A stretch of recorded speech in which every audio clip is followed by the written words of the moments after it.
Sandığın birincidə sandığın həcmini tapmaq. Bu bizim üçün birinci tapşırığın həllidir. Sandığa hər birinin kütləsi eyni olan 10 əşya qoyulsa, sandığın kütləsi 24 olar. Sandığa hər birinin kütləsi bu əşyada olan 30'a qədər bu hissədə ikinciyə aid cümlədir və sonuncuya aid də üçüncüyə də aid budur. Bu isə ikinciyə aiddir. Deməli, biz əvvəlcə nə etməliyik? Sandığın həcmini tapmalıyıq. Sandığın həcmini tapmaq, gördüyümüz kimi sandıq mürəkkəb fiqurdur və burada paralelipipedin və yarım silindrin birləşməsindən ibarətdir.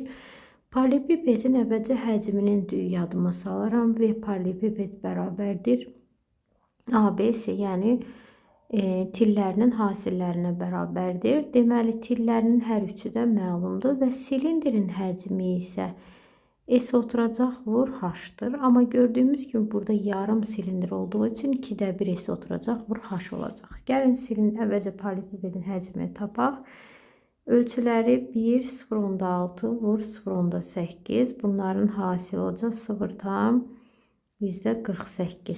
Sonra isə mənə deyir ki, silindrin indi gəlin bu silindrin həcmini tapaq. Bunu tamamlayıram. Əvvəlcə mən bu silindrin həcmini tapmaq üçün gərək S oturacağı bilim. H-ı tapmaq asandır. H ilə bu 1 olacaq. Çünki bunu uzadıblar sanki. Baxın, belə uzunluğuna çəkilib. Mən bu silindri bu cür çəksəm, bu 1 mənim 1 olacaq. Burası yarımdır, gördüyünüz kimi.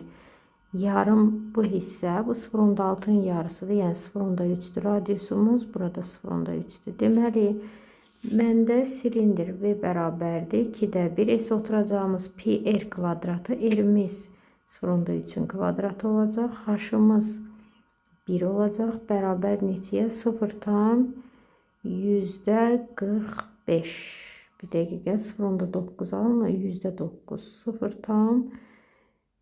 0,9 pi bölünsün 2'yə bərabərdir.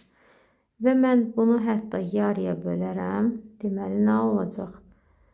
Və bizə isə pi'nin qiymətinin 3 olduğu verilib. Deməli, pi'yə də 3 qoysam, eləyəcək 27, 0,27. Bunu da 2'yə bölərəm. Eləyəcək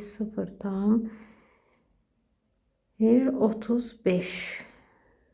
35, 0,48'dən